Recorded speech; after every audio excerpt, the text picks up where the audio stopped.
ಪ್ರತಿ ಅಪಾಯದಿಂದ ಹೊರಬಂದು ಬೆಳೆಯ ಆದಾಯ ಸುರಕ್ಷಿತವು. ಫಸಲು ಬೀಮಾದಿಂದ ರೈತರು ಸ್ವಾವಲಂಬಿ ಆಗುವರು. ಈಗ ಬರ ಬರ್ಲಿ ಪ್ರವಾಹ ಬರ್ಲಿ ಏನು ಭಯ ಇಲ್ಲ. ಈಗ ಆಲಿಕಲ್ಲು ಬೀಳ್ಲಿ ಅಥವಾ ಕ್ರಿಮಿಕೀಟಗಳು ಬೆಳೆ ತಿಂದ್ರು ಯಾವುದೇ ಚಿಂತೆ ಇಲ್ಲ. ಈಗ ಯಾವುದೇ ವಿಪತ್ತು ನಮ್ಮ ಬೆಳೆಗೆ ಬಂದ್ರು ಹಾನಿಯಾದ್ರೂ ನಮ್ಮ ಕ್ಲೈಮ್ಗೆ ಸರಿಯಾದ ಪಾವತಿ ಪಡಿತೇವೆ. ಯಾಕಂದ್ರೆ ನಾವು ತೆಗೆದುಕೊಂಡಿದ್ದೇವೆ ಪ್ರಧಾನಮಂತ್ರಿ ಫಸಲ್ ಬಿಮಾ. ಬಿತ್ತನೆಯಿಂದ ಕಟಾವಿನ ತನಕ ಪ್ರತಿ ಅಪಾಯಕ್ಕೂ ಕ್ಲೈಮ್, ಕನಿಷ್ಠ ಪ್ರೀಮಿಯಂನಲ್ಲಿ ಗರಿಷ್ಠ ಪಾವತಿಸುವ ಭರವಸೆ. ಪ್ರತಿ ವರ್ಷ 5 ಕೋಟಿಗೂ ಹೆಚ್ಚು ರೈತರು ಈ ಯೋಜನೆಗೆ ಸೇರುತ್ತಿದ್ದಾರೆ. ಈಗ ನಿಮ್ಮ ಸರದಿ. ಸಮೀಪದ ಕೃಷಿ ಕಾರ್ಯಾಲಯ, ಸಹಕಾರಿ ಸಮಿತಿ, ಬ್ಯಾಂಕ್ ಶಾಖೆ, ಅಧಿಕೃತ ವಿಮಾ ಕಂಪನಿ ಅಥವಾ ಜನಸೇವಾ ಕೇಂದ್ರದಲ್ಲಿ ಸ್ವಯಂ ಪ್ರೇರಣೆಯಿಂದ ಮಾಡಬಹುದು ನೋಂದಣಿ. ಬೆಳೆ ವಿಮಾ ಪೋರ್ಟಲ್ ಅಥವಾ ಬೆಳೆ ವಿಮಾ ಆಪ್ ಮೂಲಕವೂ ನೋಂದಣಿ ಮಾಡಬಹುದು. ಪ್ರಧಾನಮಂತ್ರಿ ಫಸಲ್ ಬಿಮಾ ಯೋಜನೆ, ನಿಮ್ಮ ಬೆಳೆಗಳ ಸಂಪೂರ್ಣ ರಕ್ಷಣೆ. ಕೃಷಿ ಮತ್ತು ರೈತರ ಕಲ್ಯಾಣ ಸಚಿವಾಲಯ, ಭಾರತ ಸರ್ಕಾರ.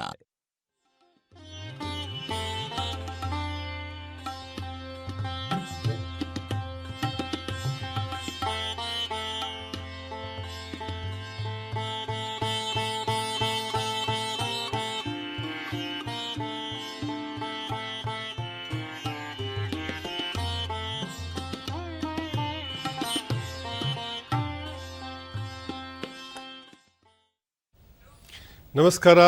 ಕೃಷಿ ದರ್ಶನ ನೇರ ಫೋನ್ ಇನ್ ಕಾರ್ಯಕ್ರಮಕ್ಕೆ ನಿಮಗೆಲ್ಲರಿಗೂ ಪ್ರೀತಿಪೂರ್ವಕ ಸ್ವಾಗತ. ವೀಕ್ಷಕರೇ, ಮುಂಗಾರು ಕೃಷಿ ಮತ್ತು ಮಳೆ ನೀರು ಸಂರಕ್ಷಣೆ ಹೇಗೆ ಮಾಡಬೇಕು ಅನ್ನೋ ವಿಚಾರದ ಬಗ್ಗೆ ನಾವು ಚರ್ಚೆ ಮಾಡ್ತಾ ಇದ್ದೀವಿ. ಜೊತೆಗೆ ಸಮಗ್ರ ಬೇಸಾಯ ಪದ್ಧತಿಯನ್ನು ಹೇಗೆ ಅಳವಡಿಸ್ಕೊಳ್ಬೇಕಾಗತ್ತೆ ಅಂತ. ನಮ್ಮ ಇವತ್ತಿನ ಕಾರ್ಯಕ್ರಮಕ್ಕೆ ಒಬ್ಬರು ವಿಶಿಷ್ಟ ಅತಿಥಿ ಬಂದಿದ್ದಾರೆ. ಅವರು ಪತ್ರಿಕೋದ್ಯಮದಲ್ಲಿ, ಮುದ್ರಣ ಮತ್ತು ವಿದ್ಯುನ್ಮಾನ ಮಾಧ್ಯಮದಲ್ಲಿ ತನ್ನದೇ ಆದಂತಹ ಹೆಗ್ಗುರುತುಗಳನ್ನು ಮೂಡಿಸಿ ನಾಡಿನ ಪತ್ರಿಕೋದ್ಯಮದಲ್ಲಿ ಚಿರಪರಿಚಿತರಾಗಿ ಕಾರ್ಯನಿರ್ವಹಿಸಿ ಆನಂತರ ಕೃಷಿಯತ್ತ ತನ್ನ ಸೆಳೆತವನ್ನು, ತನ್ನ ತುಡಿತವನ್ನು ಹೊತ್ಕೊಂಡು ಈಗ ಕೃಷಿಕರಾಗಿ, ಅಪ್ಪಟ ಕೃಷಿಕರಾಗಿ, ಪ್ರಗತಿಪರ ಪತ್ರಕರ್ತರ ಜೊತೆಗೆ ಪ್ರಗತಿಪರ ಕೃಷಿಕರು ಕೂಡ ಆಗಿ ಕೆಲಸ ಮಾಡ್ತಾ ಇರುವಂತಹ ಲಕ್ಷ್ಮಣ ಹೋಗಾರ್ ಅವರು ನಮ್ಮ ಜೊತೆ ಇದ್ದಾರೆ. ಲಕ್ಷ್ಮಣ ಹೋಗಾರ್, ಕಾರ್ಯಕ್ರಮಕ್ಕೆ ನಿಮಗೆ ಸ್ವಾಗತ.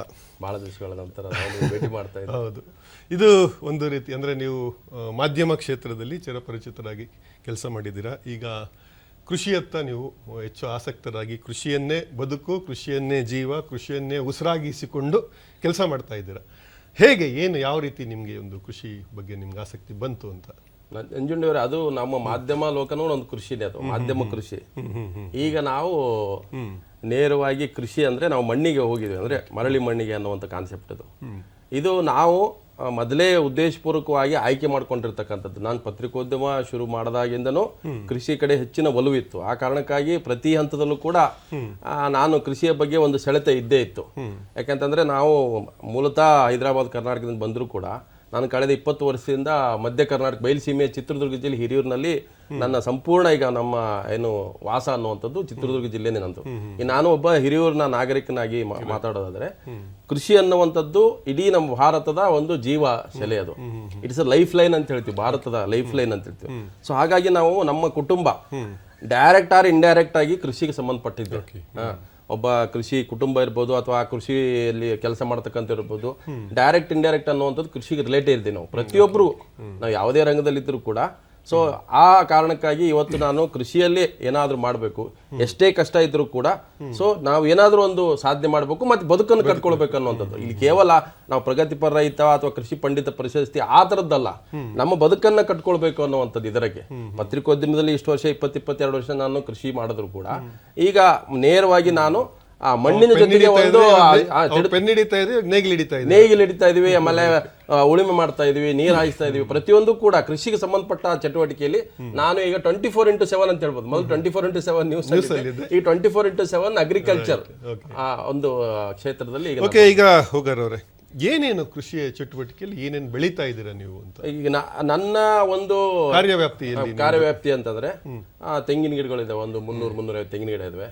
ಅದ್ರ ಜೊತೆಗೆ ಬಾಳೆ ಹಾಕಿದ್ದೀನಿ. ಅಂದ್ರೆ ಬಾಳೆ ಅಂದ್ರೆ ನಾನು ಸಂಪೂರ್ಣವಾಗಿ ಒಂದು 90% ಅಷ್ಟು ಸಾವಯವ, ಅಂದ್ರೆ ಯಾವುದೇ ಕೆಮಿಕಲ್ ಯೂಸ್ ಮಾಡಿದ್ದೇನೆ. 2 ವರ್ಷದಿಂದಲೂ ಕೂಡ ತೆಂಗಿನ ಇದರಲ್ಲಿ ನಾನು ಬಾಳೆ ಮಾಡಿರ್ತಕ್ಕಂಥದ್ದು. ಈಗ ನೋಡಿರ್ತಕ್ಕಂಥದ್ದು ಇದರಲ್ಲಿ ನಾವು ಟಮಾಟೋ ಹಾಕ್ಲಿಕ್ಕೆ ನೀರಿನ ವ್ಯವಸ್ಥೆ ಮಾಡಿರ್ತಕ್ಕಂಥದ್ದು, ಮತ್ತೆ ಬದನೆಕಾಯಿನೂ ಕೂಡ ಮಾಡಿದ್ವಿ. ಒಂದು 500 ರಿಂದ 600 ಅಡಿಕೆ ಮರದಲ್ಲೂ ಕೂಡ ನಾವು ಮಧ್ಯೆ ಬದನೆಕಾಯಿ ಹಾಕಿರ್ತಕ್ಕಂಥದ್ದು, ಹಾಗೇನೆ ಟೊಮೊಟೊ ಬೆಳೆದಿರ್ತಕ್ಕಂಥದ್ದು, ತೊಗರಿ, ನಾವು ಗುಲ್ಬರ್ಗ ತೊಗರಿ ಕೂಡ ಹಾಕಿದ್ವಿ, ಅಕಡಿ ಸಾಲ ಅಂತ ಹೇಳ್ತೀವಿ ಇದು ಚಿತ್ರದುರ್ಗ ಕಡೆ, ಟೊಮೊಟೊ ಬೆಳೆದಿರ್ತಕ್ಕಂಥದ್ದು. ಅಂದ್ರೆ ಈ ಯಾಕೆ ನಾವು ಮಧ್ಯೆ ಮಧ್ಯೆ ಈ ದೊಡ್ಡ ಏನು ನಾವು ಕ್ಯಾಶ್ ಕ್ರಾಪ್ ಅಂತ ಕರಿತೀವಲ್ಲ, ಕಮರ್ಷಿಯಲ್ ಕ್ರಾಪ್ ಮಧ್ಯೆ ಈ ಬೆಳೆಗಳು ಬೆಳೆಯೋದ್ರಿಂದ ಅದ್ರಲ್ಲಿ ನಮಗೆ ನೈಟ್ರೋಜನ್ ಫಿಕ್ಸೇಷನ್ ಆಗುತ್ತೆ, ಆಮೇಲೆ ನಮಗೆ ಕಾರ್ಬನ್ ನಾವು ಫಿಕ್ಸ್ ಅಂದ್ರೆ ಇಂಪ್ರೂವ್ ಮಾಡಕ್ಕೆ ಸಾಧ್ಯ ಆಗುತ್ತೆ, ಆಮೇಲೆ ಫಾಸ್ಫರಸ್ ಕೂಡ ಅಲ್ಲಿ ಫಿಕ್ಸ್ ಆಗುತ್ತೆ, ಪೊಟ್ಯಾಶ್ ಸಿಗುತ್ತೆ. ಅಂದ್ರೆ ನಿಮ್ಗೆ ನ್ಯಾಚುರಲ್ ಒಂದು ಗೊಬ್ಬರ ಕೂಡ ಈ ನಾವು ಮಧ್ಯೆ ಅಂತರ್ ಬೆಳೆ ಬೆಳೆಯೋದ್ರಿಂದ, ಪ್ರತಿಯೊಂದು ಬೆಳೆ ಮಧ್ಯೆ ಒಂದು ಅಂತರ್ ಬೆಳೆ ಬೆಳೆದ್ರೆ ಅದು ನಿಮಗೆ ಆರ್ಥಿಕವಾಗಿ ಸಣ್ಣ ಪ್ರಮಾಣದ ಹೆಲ್ಪ್ ಮಾಡುತ್ತೆ. ಡೇ ಟು ಡೇ ಖರ್ಚು ಏನಿರುತ್ತೆ, ಕೂಲಿ ಇರ್ಬೋದು, ಔಷಧ ಇರ್ಬೋದು, ಗೊಬ್ಬರ ಇರ್ಬೋದು, ನಮ್ಮ ಒಬ್ಬ ರೈತನ ದಿನನಿತ್ಯದ 100-200 ರೂಪಾಯಿಗೂ ಕೂಡ ಅದು ಹೆಲ್ಪ್ ಮಾಡುತ್ತೆ. ಒಂದು ಚಾನ್ಸ್ ಲಾಟ್ರಿ ಹೊಡೆದ್ರೆ ದುಡ್ಡು ಬರುತ್ತೆ. ಸೊ ಹಾಗಾಗಿ ಒಂದು ಸಮಗ್ರ ಕೃಷಿ ಏನಿದ್ರೆ, ದೊಡ್ಡ ಬೆಳೆ ನಿಮ್ದು ಹತ್ರ ಅಡಿಕೆ ತೆಂಗು ಇದ್ರೆ ಅಥವಾ ಯಾವ್ದಾದ್ರು ದೊಡ್ಡ ಬೆಳೆ ಅಂದ್ರೆ 5 ವರ್ಷ 10 ವರ್ಷ ಬರ್ತಕ್ಕಂಥ ಫಸಲು ಏನಿರ್ತೋ ಅದ್ರ ಮಧ್ಯೆ ನೀವು ಇನ್ ಬಿಟ್ವೀನ್ ಬೆಳಿಬಹುದು. ನಾನು ನಿಂಬೆನೂ ಕೂಡ ಮಾಡಿದ್ದೀನಿ, ತೆಂಗಿನ ಗಿಡದಲ್ಲಿ ಒಂದು 150 ನಿಂಬೆ ಗಿಡ ಮಾಡಿದ್ದೀನಿ. ಒಂದು ಒಳ್ಳೆ ಎಲ್ಲರಿಗೂ ಕಣ್ ಸೆಳೆಯೋದು, ಗಮನ ಸೆಳೆಯೋದೇನು ಅಂತಂದ್ರೆ, ಟೊಮೆಟೊ ರೇಟು 150 ರೂಪಾಯಿ ಆಯ್ತು, ಆ ಸಂದರ್ಭದಲ್ಲಿ ರೈತರಿಗೆ ಇಷ್ಟು ಬಂಪರ್ ಬಂತು ಅಂತ ಆವಾಗ ನೋಡ್ತಾರೆ. ಟೊಮೆಟೊ ಬೆಲೆ ಕುಸಿದಾಗ ರೈತರ ಸಮಸ್ಯೆ ಏನು? ಇಲ್ಲೇ ನಮ್ಮ ಕ್ಯಾಲ್ಕುಲೇಷನ್ ಮಿಸ್ ಹೊಡೆಯೋದೇ ಇಲ್ಲೇ. ರೈಟ್. ಬೆಂಗಳೂರಿನಾಗ ಕೂತು ನಾವು ಕೂಡ ಟಿವಿಯಲ್ಲಿ ನ್ಯೂಸ್ ಓದ್ಬೇಕಾದ್ರೆ ನಮ್ಮ ರಿಪೋರ್ಟರ್ ಇರ್ಬೋದು, ಇಲ್ಲಿ ಬೆಂಗಳೂರಿನಾಗ ಇರ್ತಕ್ಕಂಥವ್ರು ರೈತರಿಗೇನಪ್ಪ ಭಾರಿ ಲಾಟ್ರಿ ಬಂತು, ಆ ಲಾಟ್ರಿ ಯಾರಿಗೆ ಹೊಡೆಯುತ್ತಂದ್ರೆ 1 ಲಕ್ಷದಲ್ಲಿ ಒಬ್ರಿಗೋ ಇಬ್ರಿಗೆ ಹೊಡೆಯುತ್ತೆ. ಸೊ ಒಬ್ರಿಗಿಬ್ರು ಹೊಡೆಯೋ ಲಾಟ್ರಿ ಇಡೀ ರೈತ ಸಮುದಾಯಕ್ಕೆ ಅಪ್ಲೈ ಮಾಡ್ತಕ್ಕಂಥ ಏನ್ ಧೋರಣೆ ಇದೆಯಲ್ಲ, ಈಗ ನೀವು ಕಳೆದ 4-5 ತಿಂಗಳ ಹಿಂದೆ ಟೊಮಾಟೊ ಬೆಳೆದ ರೈತ ಸಂಪೂರ್ಣ ನಾಶ ಆಗಿ ಹೋಗಿದ್ದಾನೆ. ಆಮೇಲೆ ಬೇಸಿಗೆಯಲ್ಲಿ ಯಾರು ಈರುಳ್ಳಿ ಹಾಕಿದ್ರು ಅಂದ್ರೆ, ಇವತ್ತು ಮಹಾರಾಷ್ಟ್ರ ತಗೊಳ್ಳಿ, ಗುಜರಾತ್ ತಗೊಳ್ಳಿ, ಕರ್ನಾಟಕದ ಭಾಗದಲ್ಲಿ, ಅದು ವಿಶೇಷವಾಗಿ ನಮ್ಮ ಬಯಲುಸೀಮೆ ಚಿತ್ರದುರ್ಗ, ದಾವಣಗೆರೆ ಈ ಭಾಗದಲ್ಲಿ ಈರುಳ್ಳಿ ಬೆಳೆದವರಿಗೆ ಅವ್ರು ಹಾಕಿರೋ ಇನ್ಪುಟ್ ಕಾಸ್ಟ್ ಏನಿದೆ ಅಂದ್ರೆ ಕೃಷಿ ಉತ್ಪಾದನಾ ವೆಚ್ಚ ಏನಿದೆ, 1 ಎಕರೆ ಕನಿಷ್ಠ ಒಬ್ಬರು 50,000 ಖರ್ಚು ಮಾಡ್ತಾರೆ, ಒಬ್ಬರು 1 ಲಕ್ಷ ಮಾಡ್ತಾರೆ. It's capacity.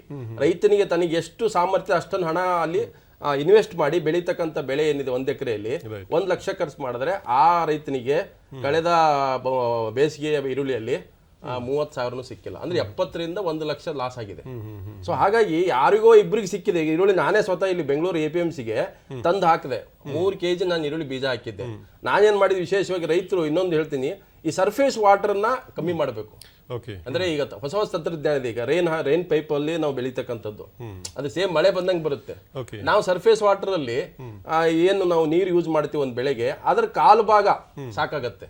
ಅದ್ರಾಗೆ ಭೂಮಿಯ ಮೃದುತ್ವನೂ ಇರುತ್ತೆ. ಆಮೇಲೆ ಏನು ನಾವು ಜರ್ಮಿನೇಷನ್ ಅಂತ ಹೇಳ್ತೀವಿ, ಸೀಡ್ಸ್ ಮೊಳಕೆ ಹೊಡಿತಕ್ಕಂಥದ್ದು ಕೂಡ ಜಾಸ್ತಿ ಇರುತ್ತೆ.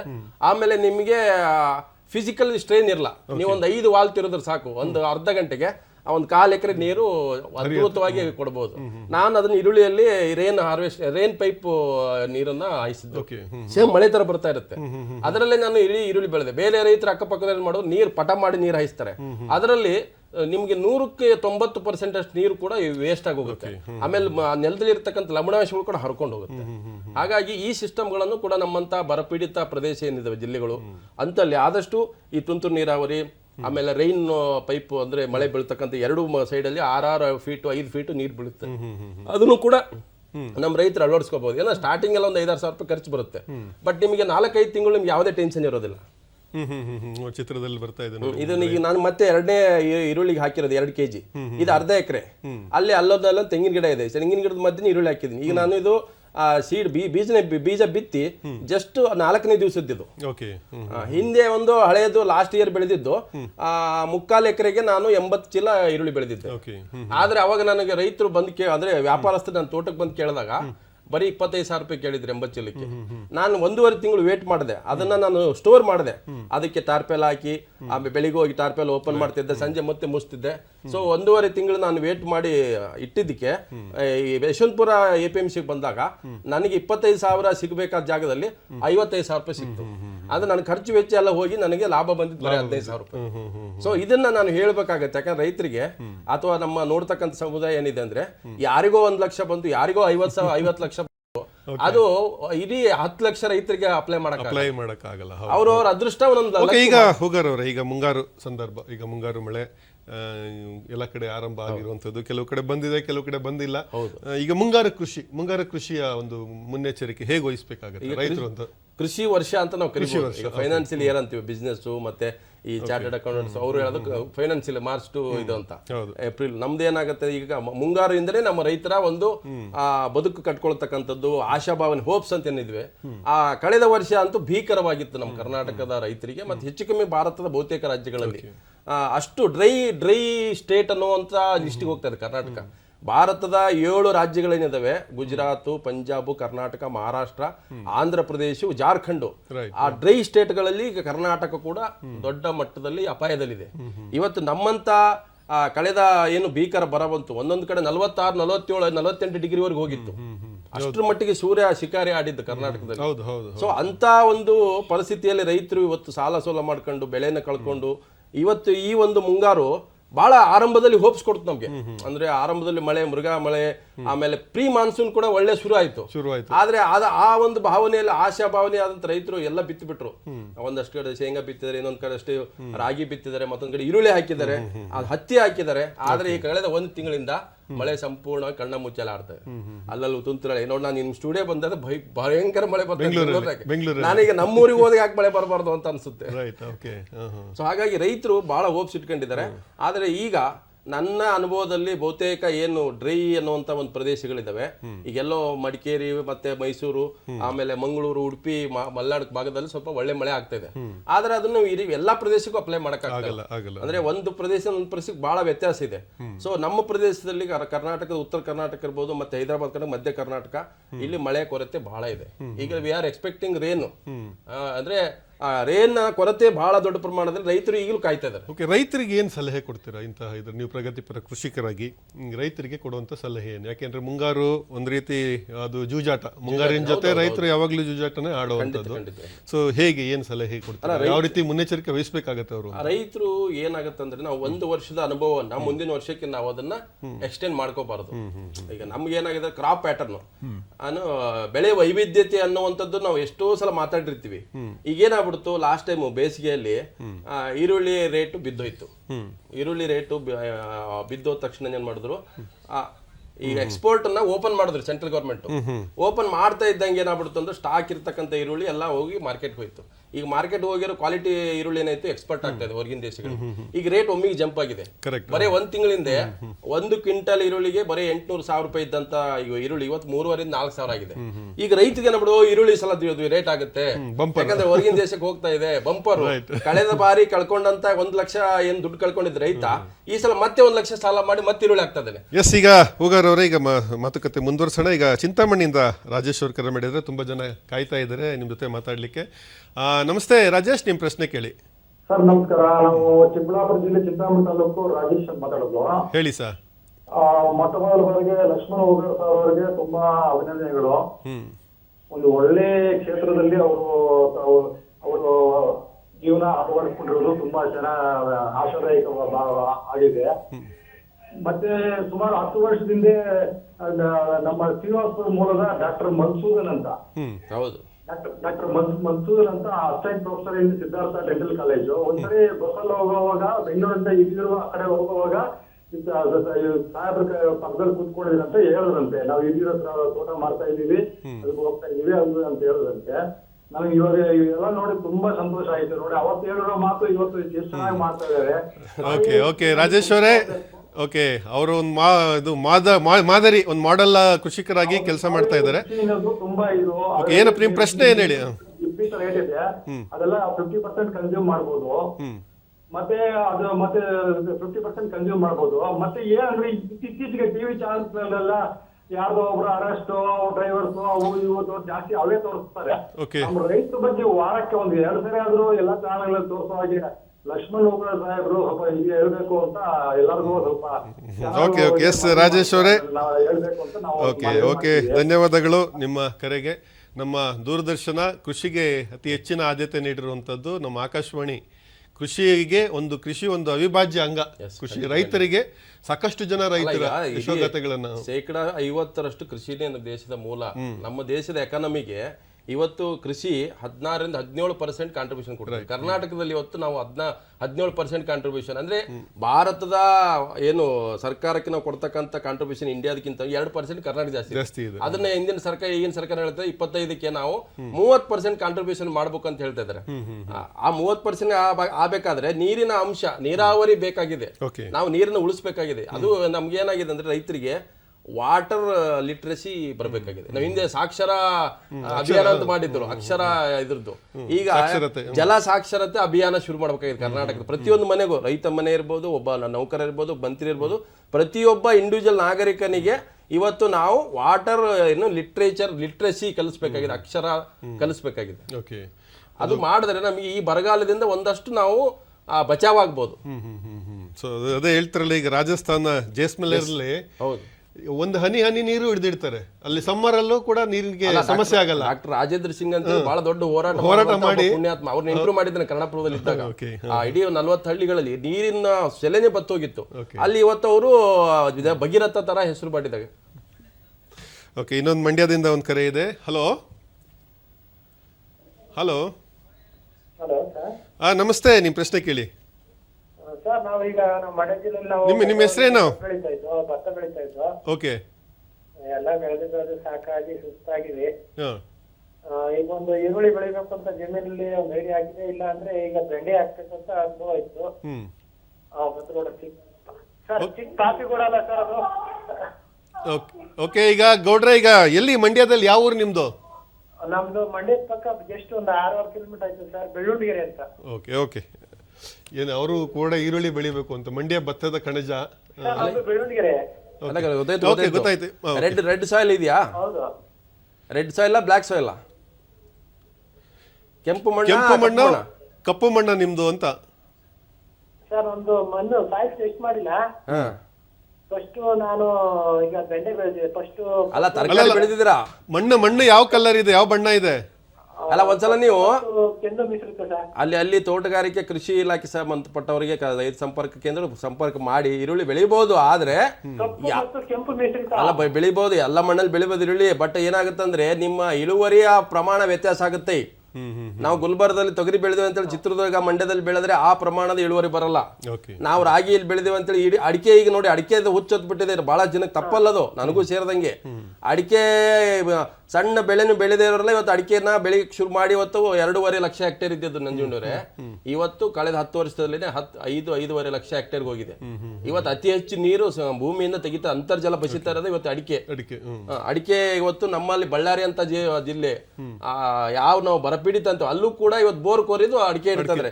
ಸೊ ಹಾಗಾಗಿ ನಾವು ನಮ್ಮ ಏರಿಯಾದಲ್ಲಿ ಯಾವ ಬೆಳೆಯನ್ನ ಬೆಳಿಬಹುದು ಅನ್ನೋದು ಫಸ್ಟ್ ನಾವು ಒಂದು ತಿಳ್ಕೋಬೇಕು. ಈಗ ನಾನು ಗುಲ್ಬರ್ಗದಲ್ಲಿ ಬೆಳೆ ಬೆಳಿತೀವಿ, ಅಲ್ಲಿ ನಾವು ತೊಗರಿ ಬೆಳಿತೀವಿ, ಅಲ್ಲಿ ಬಿಳಿ ಜೋಳ ಬೆಳಿತೀವಿ. ನಾವು ಬಂದ್ಬಿಟ್ಟು ಇಲ್ಲಿ ಬೆಳಿತೀನಿ ಅಂತಂದ್ರೆ ಬರುತ್ತೆ, ಆದ್ರೆ ಇಳುವರಿ ನಿಮ್ಗೆ ಏನಾಗುತ್ತೆ, ಹೊಡೆತ ಬೀಳುತ್ತೆ. ಅಂದ್ರೆ ನೀವು ಅದನ್ನ ಉತ್ಪಾದನೆ ಮಾಡಿ ನಾನು ಜೀವನ ನಡೆಸ್ತೀನಿ, ನಾವು ಲಾಭ ತಗೊಳ್ತೀವಿ ಅನ್ನೋದು ಕಷ್ಟ. ಹಾಗಾಗಿ ನಾವು ಒಂದೊಂದು ಜಿಲ್ಲೆಯಲ್ಲಿ ಈಗ ನಾನು ಮೆಣಸು ನನ್ನ ಮಡಿಕೇರಿ ಕೊಡಗಿನ ಬೆಳಿತೀವಿ, ನಾನು ಒಬ್ರು ಗುಲ್ಬರ್ಗ ಮೆಣಸು ಬೆಳಿತೀನಿ ಅಂದ್ರೆ ಆಗಲ್ಲ. ಹಾಗಾಗಿ ಒಂದೊಂದು ಏರಿಯಾಗೂ ಅದರದೇ ಆದಂತ ಜಿಯೋಗ್ರಫಿಕಲ್ ಮತ್ತೆ ಒಂದೊಂದು ಹವಾಮಾನ ವೈವಿಧ್ಯತೆ ಇದೆ. ಮಣ್ಣಿಂದ ಇರ್ಬೋದು, ನೀರಿಂದ ಇರ್ಬೋದು, ಗಾಳಿದು. ಸೊ ಆ ಏರಿಯಾದಲ್ಲಿ ಏನೇನಾಗುತ್ತೋ ಅದನ್ನು ಬೆಳೆಯಕ್ಕೆ ಅವಕಾಶ ಮಾಡ್ಬೇಕು ರೈತರು. ಆದಷ್ಟು ಆ ಕಡೆ ಗಮನ ಕೊಡೋದು ಒಳ್ಳೇದು. ಬೆಳಿಬಾರ್ದಂತಲ್ಲ, ಬೆಳಿಬೇಕು. ಆದ್ರೆ ಅತಿ ಹೆಚ್ಚು ನೀರು ಬಳಕೆ ಮಾಡತಕ್ಕಂಥ ಬೆಳೆಗಳು ಬಹಳ ಆದ್ರೆ ಏನಾಗುತ್ತಂದ್ರೆ ನಮ್ಮನ್ನ ಅಂತರ್ಜಲ ನೀರಿನ ಸೆಲೆ ಬಹಳ ಕಮ್ಮಿ ಆಗುತ್ತೆ. ಯಾಕಂದ್ರೆ ನಮ್ಮಲ್ಲಿ ಇರೋದೇ 3% ನೀರು, ನಮ್ಗೆ ಯುಟಿಲೈಸ್ ಮಾಡ್ತಕ್ಕಂಥ ನೀರು. ಈಗ ಸಮಗ್ರ ಬೇಸಾಯ ಕೃಷಿಗೆ ಅಂದ್ರೆ ರೈತರಿಗೆ ಎಷ್ಟರ ಮಟ್ಟಿಗೆ ಒಂದು ಇದು ಸಮಗ್ರ ಬೇಸಾಯನೇ ಇದಾಗತ್ತೆ ಅಂತ? ಅದು ಸಮಗ್ರ ಬೇಸಾಯ ಮಾಡಿದ್ರೆ ನಮ್ಮ ಕುಟುಂಬಗಳು ನಡೀತಕ್ಕಂಥದ್ದು. ಅಂದ್ರೆ ನಮ್ಮಲ್ಲಿ ಏನಾಗುತ್ತಂದ್ರೆ ಹೆಚ್ಚು ಕಮ್ಮಿ ನಮ್ಮ ಕರ್ನಾಟಕ ಇರ್ಬೋದು, ಭಾರತ ಇರ್ಬೋದು, ಸಣ್ಣ ಹಿಡುವಳಿದಾರರೇ ಜಾಸ್ತಿ ಇರ್ತಕ್ಕಂಥದ್ದು. ಅಂದ್ರೆ ದೊಡ್ಡ ರೈತರು ಭೂಮಾಲೀಕರು ಜಮೀನ್ದಾರರು ಇರ್ತಕ್ಕಂಥದ್ದು ಬೇರೆ. ಸೊ ಇವತ್ತು ಲ್ಯಾಂಡ್ ಸೀಲಿಂಗ್ ಆಕ್ಟ್ ಬಂತು ಅಂದ್ರೆ ದೇವರಾಜ ಅರಸು ಇರ್ಬೋದು, ಹಿಂದೆ ಒಂದು ಭೂಮಿ ಇದು ಬಂದಾಗ ಎಲ್ಲ ಸಣ್ಣ 2 ಎಕರೆ 3 ಎಕರೆ 4 ಎಕರೆ ಆ ಸಣ್ಣ ಹಿಡುವಳಿದಾರರು ಸಮಗ್ರ ಕೃಷಿ ಮಾಡಿದ್ರೆ ಅವರ ಕುಟುಂಬಕ್ಕೆ ಅದು ಆರ್ಥಿಕವಾಗಿ ಒಂದು ಲಾಭ ತರುತ್ತೆ. ಇವು ಚಿಕ್ಕಬಳ್ಳಾಪುರ ನಾವು ಯಾವ ಹೇಳ್ತೀವಿ ಅಂದ್ರೆ ಅಲ್ಲಿ 1000 ಅಡಿಗೆ ಹೊತ್ತು ಬೋರ್ ಕೊರೆದು ನೀರು ತೆಗೆದು ತರಕಾರಿ ಬೆಳೀತಾ ಇದ್ದಾರೆ ನಿಜ. ಆದ್ರೆ ಅದೇ 1000 ಅಡಿ ನಾವು ಚಿತ್ರದುರ್ಗ ಕೊರೆದು ನೀರ್ ತೆಗೆದು ನಾವು ಆ ಸಮಗ್ರ ಕೃಷಿ ಮಾಡೋದು ಕಷ್ಟ. ಯಾಕಂತಂದ್ರೆ ನಮಗೆ ಮಾರ್ಕೆಟಿಂಗ್ ಅಷ್ಟು ಅನುಕೂಲ ಇಲ್ಲ. ನಮ್ಗೆ ಏನಾಗತ್ತ, ನಾವು ಏನಾದ್ರು ತರಕಾರಿ ಬೆಳೆದು ಹಿರಿಯೂರಿಂದ ಇಲ್ಲಿ ಒಂದು ಲೋಡ್ ತರಬೇಕಾದ್ರೆ, ಒಂದು ಟಾಟಾ ಎಸಿ ತರಬೇಕಾದ್ರೆ 6000 ರೂಪಾಯಿ ಕೇಳ್ತಾರೆ. ನೀವು 6000 ರೂಪಾಯಿ ನೀವು ಬೇರ್ ಮಾಡಿ ನೀನು ಒಂದು ತರಕಾರಿ ತಂದು ಮಾಡಿದ್ರೆ ಆದ್ರೆ ನಮ್ಗೆ ಜೀರೋ, ರೈತನಿಗೆ ಏನು ಉಳಿಯೋದಿಲ್ಲ. ಹಾಗಾಗಿ ಬೆಂಗಳೂರು ಅಂತ ಮೆಟ್ರೋಪಾಲಿಟನ್ ಸಿಟಿ ಹತ್ರ ಇರ್ತಕ್ಕಂಥ ಜಿಲ್ಲೆಯವರಿಗೆ ಅನುಕೂಲ, ತುಮಕೂರು ಇರ್ಬೋದು, ಚಿಕ್ಕಬಳ್ಳಾಪುರ. ಹಾಗಾಗಿ ನಾವು ಚಿತ್ರದುರ್ಗ ಅಂತ, ಬಳ್ಳಾರಿ ಅಂತ, ಕೊಪ್ಪಳ, ರಾಯಚೂರು ಇಂಥ ಜಿಲ್ಲೆಗಳಲ್ಲಿ ಆ ಸ್ಥಳೀಯವಾದಂತ ನಮ್ಮ ಮಾರ್ಕೆಟಿಂಗು, APMC ಮತ್ತೊಂದ್ ಕಡೆ ನಮ್ಮ ಕೊಡಕೊಳ್ಳುವ ಏನು ವ್ಯಾಪಾರಸ್ಥರು ಅಲ್ಲಿಯ ಅನುಕೂಲಕ್ಕೆ ತಕ್ಕಂಗೆ ನಾವು ಬೆಳೆಗಳನ್ನು ಬೆಳೆದ್ರೆ, ಮತ್ತೆ ಒಂದು ದೊಡ್ಡ ಬೆಳೆಯಲ್ಲಿ ಮಧ್ಯದಲ್ಲಿ ಇಂಟರ್ ಕ್ರಾಪ್ ಮಾಡ್ತಕ್ಕಂಥದ್ದು ಒಳ್ಳೇದು. ಅಂದ್ರೆ ನಾವು ತೆಂಗಿದ್ರೆ, ತಾಳೆ ಇದ್ರೆ, ಆಮೇಲೆ ಅಡಿಕೆ ಇದ್ರೆ, ಮತ್ತೊಂದ್ ಕಡೆ ಮಾವು ಇದ್ರೆ ಡಿಸ್ಟೆನ್ಸ್ ಗ್ಯಾಪ್ ಇರುತ್ತೆ, 30 ಅಡಿ 40 ಅಡಿ ಇರುತ್ತೆ, 20 ಮೀಟರ್ 10 ಮೀಟರ್ ಇರುತ್ತೆ. ಅಂತಲ್ಲಿ ಮಧ್ಯದಲ್ಲಿ ನೀವು ದ್ವಿಧಾನ ಬೆಳೆ ಬೆಳ್ಕೋಬಹುದು, ಏಕದಾನ ಬೆಳ್ಕೋಬಹುದು, ತರಕಾರಿಗಳು ಬೆಳ್ಕೋಬಹುದು, ಆಮೇಲೆ ದನಗಳಿಗೆ ಮೇವುಗಳು ಮಾಡ್ಕೋಬಹುದು, ಆಮೇಲೆ ಅದರಲ್ಲಿ ಲಾವಂಚ ಹಾಕೋಬಹುದು, ಆಮೇಲೆ ನಮ್ಮಲ್ಲಿ ಅದು ಗೊಬ್ಬರ ಆಗತ್ತೆ ಅದು. ಓಕೆ ಸಾಕಷ್ಟು ಅನುಕೂಲಗಳಿದಾವೆ ಅಂತ ಹೇಳ್ತಾ ಇದ್ರೆ. ತೀರ್ಥಹಳ್ಳಿಯಿಂದ ತುಳಸಿದಾಸ್ ಇದ್ದಾರೆ ನಮ್ಮ ಜೊತೆ ಮಾತಾಡ್ಲಿಕ್ಕೆ. ನಮಸ್ತೆ ತುಳಸಿದಾಸ್ ಅವರೇ, ನಿಮ್ ಪ್ರಶ್ನೆ ಕೇಳಿ. ಸ್ವಲ್ಪ ಮುಂಗಾರು ಮಳೆ ಬರ್ತಾ ಇದೆ, ಈಗ ನಾವು ನೀರ್ ಸ್ವಲ್ಪ ಹಿಡಿದಿಟ್ಕೊಂಡ್ಬೇಕಲ್ಲ, ಹಾಗೆ ನಾನು ಒಬ್ಬ ಚಂದ ಆಯ್ತ. ಮುಂಗಾರು ಮಳೆ ಬರ್ತಾ ಇದೆ, ನೀರ್ ಸಂಗ್ರಹ ಮಾಡ್ಬೇಕು ಅಂತನಾ?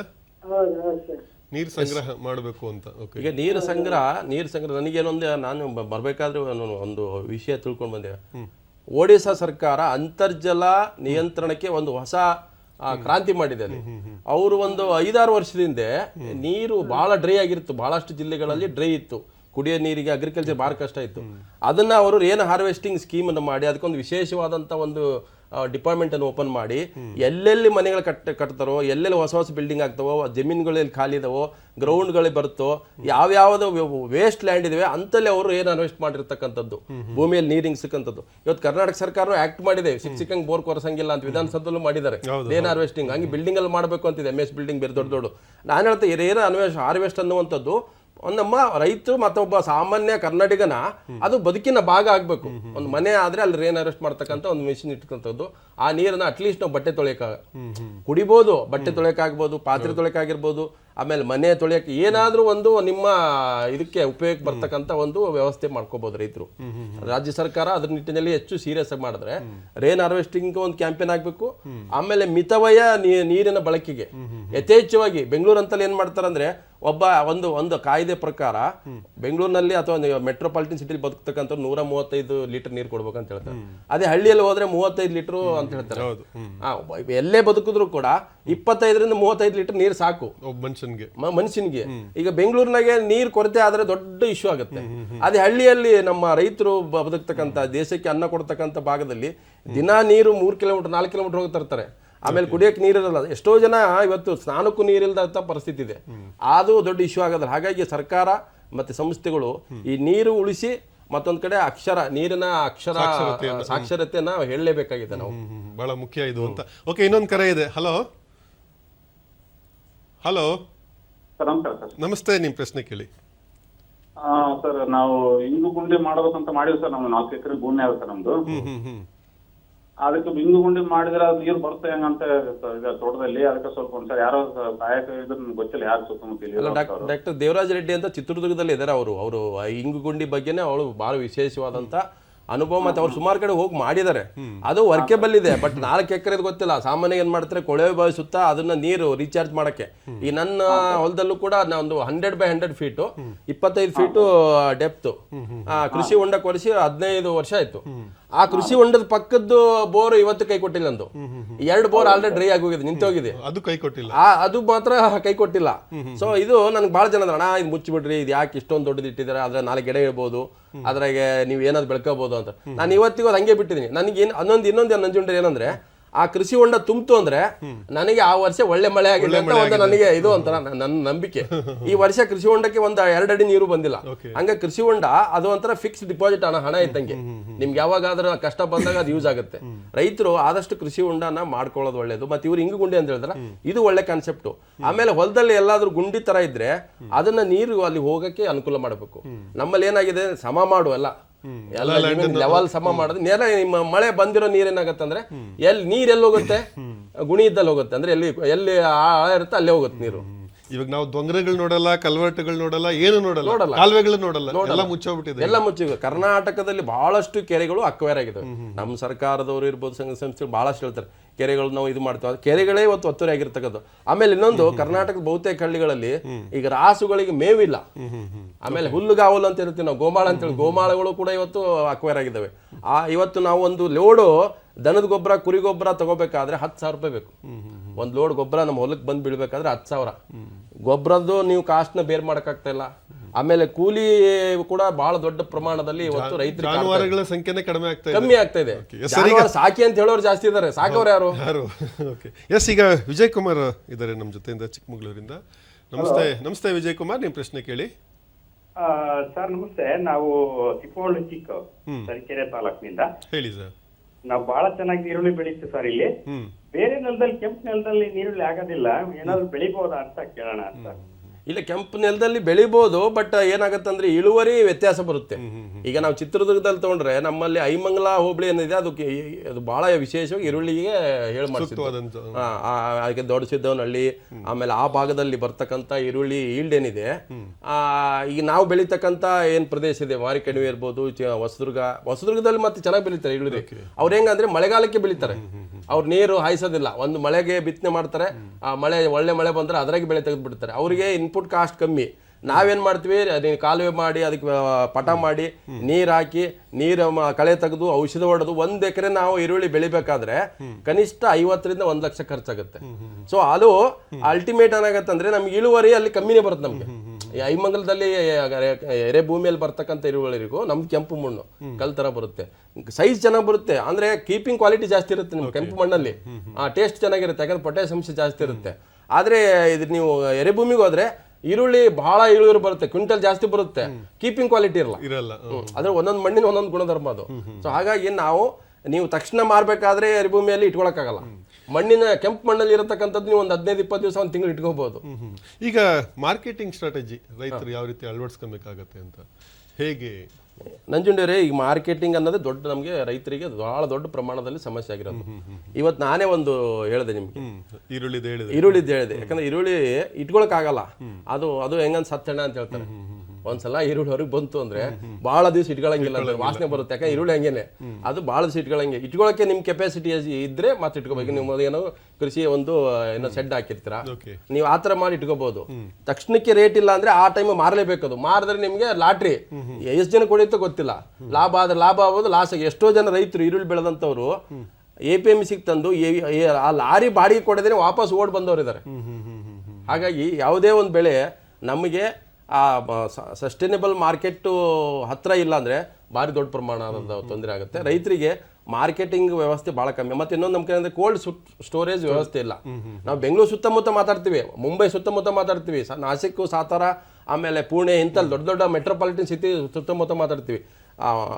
90% ಜಿಲ್ಲೆಗಳೇನಿದಾವೆ ಅವರಿಗೆ ಕೋಲ್ಡ್ ಸ್ಟೋರೇಜ್ ಫೆಸಿಲಿಟಿ ಇಲ್ಲ. ಆಮೇಲೆ ಸಮರ್ಪಕವಾದಂಥ ರಸ್ತೆಗಳು ಇರೋದಿಲ್ಲ. ಆಮೇಲೆ ಒಬ್ಬ ರೈತ ತಾನು 50 ಚೀಲ ಬೆಳೆದ್ರೆ ತೊಗೊಂಡು ಹೋಗಕ್ಕಾಗಲ್ಲ, 500 ಚೀಲ ಬೆಳೆದ್ರೆ ತೊಗೊಂಡೋಗ್ಬಿಡ್ತಾನೆ. ಅದು ನಿಮಗೆ ಚೈನ್ ಲಿಂಕ್ ಇಲ್ಲ, ಇದು ವಾಸ್ತವ. ಈ ಸಿಸ್ಟಮ್ ಇದೆ. ಹೇಳ್ತಾರೆ ನೀವು ಅಲ್ಲಿಂದ ಮಾರ್ಕೋಬಹುದು, ಆನ್ಲೈನ್ ಅಲ್ಲಿ ಮಾರ್ಕೊಳ್ಳಿ, ಸಾವಯವ ಬೆಳೆದು ನೀವು ಅಲ್ಲೇ ಕೊಟ್ಬಿಡ್ರಿ. ಅವ್ನು ಸಾವಯವ ಏನ್ ಮಾಡ್ತಾನೆ, ಅದ್ರಾಗೆ ನೀವು 100 kg ಬೆಳೆದ್ರೆ ಅದ್ರಾಗ 5 kg ತೊಗೊಂಡು ಹೋಗ್ತಾನೆ. ಸಾವಯವ 95 kg ಮಾಡ್ಬೇಕು ರೈತ, ಚೆಲ್ಬೇಕು. ಆಮೇಲೆ ನಾವು ಹಿರಿಯರಾಗೆ ತರಕಾರಿ ಬರ್ಕೊಂಡು ಹೋದ್ರೆ, ನೋಡ್ರಿ ನಾವು ಒಟ್ಟ ಕೆಮಿಕಲ್ ಹಾಕಿಲ್ಲ, ನಾವು ಪೂರ್ತಿ ಸಾವಯವ ಬೆಳೆದಿವಿ ಅಂದ್ರೆ, ಸ್ವಾಮಿ ನೀವು ಸಾವಯವ ಬೆಳೆರಿ, ಕೆಮಿಕಲ್ ಹಾಕ್ರಿ, ಒಂದೇ ರೇಟು ಅಂತಾರೆ. ಇದು ರೈತರಿಗೆ. ಈಗ ಹೋಗಾರವ್ರನ್ನ ಕಾರ್ಯಕ್ರಮದ ಕೊನೆ ಹಂತಕ್ಕೆ ಬರ್ತಾ ಇದ್ದೇವೆ. ನೀವು ಪತ್ರಕರ್ತರಾಗಿ ಮಾಧ್ಯಮ ಕ್ಷೇತ್ರದಲ್ಲೂ ಕೂಡ ಸುಮಾರು 1-2 ದಶಕದಷ್ಟು ಕಾಲ ಕೆಲಸ ಮಾಡಿದಂಥವ್ರು. ಈಗ ಅಪ್ಪಟ ಕೃಷಿಕರಾಗಿ ಗ್ರಾಮೀಣ ಭಾಗದಲ್ಲಿ ಒಬ್ಬ ನಿಜವಾದ ಮಣ್ಣಿನ ಮಗನ ರೀತಿ ನೀವು ಕಾರ್ಯನಿರ್ವಹಿಸ್ತಾ ಇದ್ದೀರಾ. ನಮ್ಮ ರೈತ ಮಕ್ಕಳಿಗೆ, ರೈತ ಸಮುದಾಯಕ್ಕೆ ಏನು ಒಂದು ಕಿವಿ ಮಾತು ಹೇಳ್ತೀರಾ ನೀವು? ಅಲ್ಲ ನಂಜುಂಡೇರಿ, ಇದು ಬಹಳ ನೋವಿನ ವಿಷಯ, ನಾನು ಹೇಳಲೇಬೇಕು. ಮೊನ್ನೆ ಯಾರೋ ಒಬ್ಬ ಜಿಲ್ಲಾಧಿಕಾರಿಗೆ ಒಬ್ಬ ಯುವಕ ಹೋಗಿ ಒಂದು ಮನವಿ ಪತ್ರ ಕೊಡ್ತಾನೆ, ನನಗೆ ಹೆಣ್ಣು ಹುಡುಕೊಡಿ ಅಂತ. ಅದನ್ನ ತಮಾಷೆ ವಿಷಯ ಅಲ್ಲ, ಇಟ್ಸ್ ವೆರಿ ಸೋಷಿಯಲಿ ದೊಡ್ಡ ಬಹಳ ನೋವಿನ ಸಂಗತಿ. ಇವತ್ತೊಬ್ಬ ಕೃಷಿಕ ತನ್ನ ಮಗನಿಗೆ ಮದುವೆ ಮಾಡೋಕ್ಕಾಗ್ತಲ್ಲ. ನಮ್ಮ ಭಾಗದಲ್ಲಿ ನನ್ನ ಅಕ್ಕಪಕ್ಕ ಇರ್ತಕ್ಕಂಥ ರೈತ ಮಹಿಳೆಯರು, ಪಾಪ ಅವರು ತಂದೆ ತೀರೋಗ್ಬಿಟ್ರು, ಹೇಳ್ಬಾರ್ದು ಹೆಸರು, ಅವರು ಒಕ್ಕಲ ಸಮಾಜಕ್ಕೆ ಸೇರಿರ್ತಕ್ಕಂಥವ್ರು.